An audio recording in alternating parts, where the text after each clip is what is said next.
భారత రాజ్యాంగ పరిరక్షణకై మాలలందరూ ఏకమవ్వాలని, ఒకే తాటిపై నడిచి మన హక్కులను కాపాడుకోవాలని సూళ్లూరుపేటలో మాలల ఐక్యవేదిక ఆధ్వర్యంలో శనివారం భారీ ర్యాలీ జరిగింది.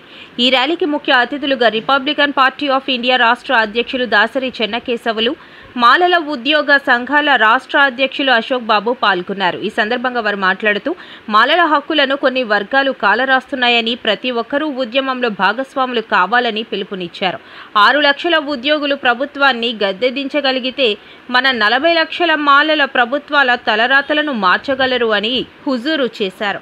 164 స్థానాలతో గెలిచిన ఉమ్మడి ప్రభుత్వం పునరాలోచన చేయకుంటే రాబోయే ఎన్నికల్లో కూటమి ప్రభుత్వానికి చావు దెబ్బ తప్పదని హెచ్చరించారు.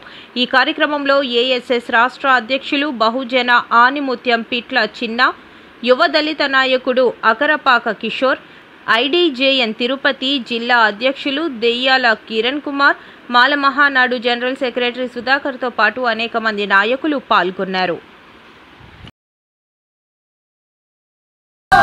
రాజ్యాంగాన్ని కాపాడుకుందాం. మీ చల్లని దీవెనలు, మీ ఆశీర్వాదాలు, ప్రాణ త్యాగానికైనా సిద్ధపడినటువంటి మన నాయకులకు తెలియజేయండి. మీ సంఘీభావం. నా పేరు తిలిబిల్లి అశోక్ బాబు, రాష్ట్ర మాల ఉద్యోగ సంఘ అధ్యక్షుడిని.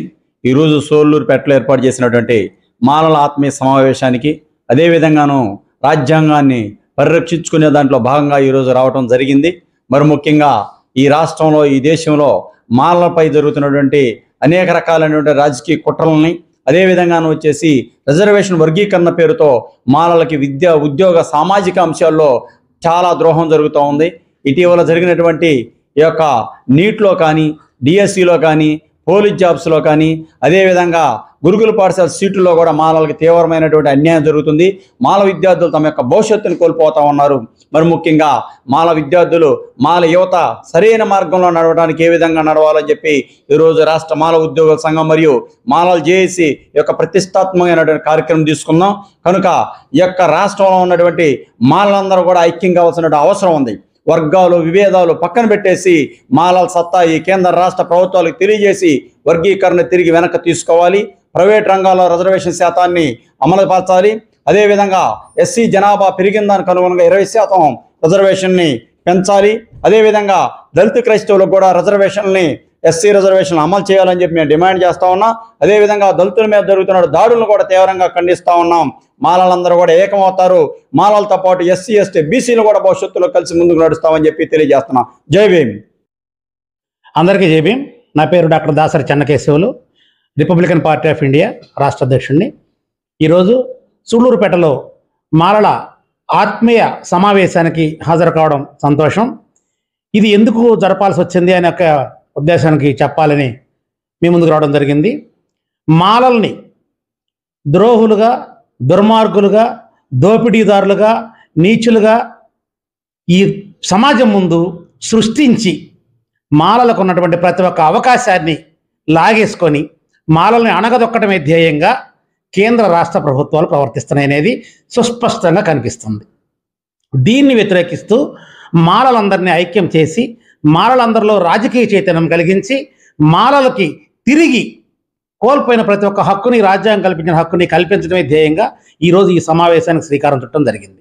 మిత్రులారా, మాలల దుర్మార్గులు, దోపిడీదారులు, దొంగలు అయితే ప్రతి ఒక్క మాల కుటుంబం కోటీశ్వరులు అయిపోయి కనుక ఉంటే మాలలకు ఇంక రిజర్వేషన్లు అవసరం లేదు అని ఈ రాష్ట్ర కేంద్ర ప్రభుత్వాలు మాలల నోటి దగ్గర రిజర్వేషన్ లేకుండా చేయడానికి కంకణం కట్టుకున్నప్పుడు, మాలల్ని అగ్రకులాల జాబితాలో చేర్చి మాలలకి ప్రతి ఒక్క దానిలో వాళ్ళు ఏ విధంగా అయితే గనులు, సంపద, సహజ సంపద, పరిశ్రమలు, బ్యాంకింగ్ రంగాలు, రియల్ ఎస్టేట్ రంగాలు ప్రతి ఒక్కటి 3% ఉన్న అగ్రకులాలు దొరికే వాళ్ళ చేతుల్లో ఏ విధంగా పెట్టుకున్నాయో వాళ్ళల్లో మాలలను కూడా కలుపుకొని వాటిల్లో భాగస్వామ్యం మాకు పంచండి, రిజర్వేషన్ అవసరం లేదు. లేదంటే రాజ్యాంగాన్ని అమలు చేయండి, రిజర్వేషన్లు ఎటువంటి అవసరం లేదు. రాజ్యాంగం ఏం చెప్పిందో ఆ రాజ్యాంగాన్ని అమలు చేయండి. రాజ్యాంగంలో ఉన్నటువంటి ప్రాథమిక హక్కుల్ని కాలరాసి ఈరోజు ఒక మాలపల్లి మీద కావలి కాన్స్టిట్యున్సీలో తెల్లగుంట అనే గ్రామంలో మాలపల్లి మీద 40 నుంచి 50 మంది యాదవులు వచ్చి దాడి చేస్తే, దాదాపు 17 కుటుంబాలను మొత్తం ధ్వంసం చేస్తే ఒక్క ఎఫ్ఐఆర్ కట్టడానికి పోలీసులకు 5 రోజులు పట్టింది. మిగిలిన 9 ఎఫ్ఐఆర్లు ఈ రోజు కూడా కట్టలేదు, ఒక్క అరెస్ట్ చేయలేదు. వాళ్ళు దాడి చేయడానికి చోట వాహనాలను సరెండర్ చేస్తే ఆ వాహనాలను కూడా ఎఫ్ఐఆర్లో చూపించలేదు. ఈ రోజు కూడా కేసు అతీగతి లేకుండా ఉంది. అంటే మాలల మీద ఏ విధంగా దుర్మార్గం జరుగుతుంది, మాలల మీద ఎటువంటి కుట్ర జరుగుతుందో ప్రతి ఒక్కరూ తెలుసుకోవాల్సిన అవసరం ఉంది.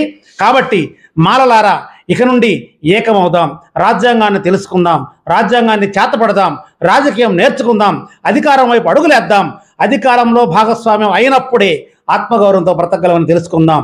మాలలు నిలబడి ఎస్సీల్లో, ఎస్టీలు, బీసీలు, ఓబీసీలు ప్రతి ఒక్క పేదవాడికి, సామాన్యుడికి అధికారం వైపు అడుగులేసే విధంగా నాయకత్వం వహించడానికి ఈ సూళ్లూరుపేటలో ఈరోజు నాంది ప్రకటన జరుగుతుంది. మిత్రులారా, ఈ సభని జయప్రదం చేయండి. జై భీమ్.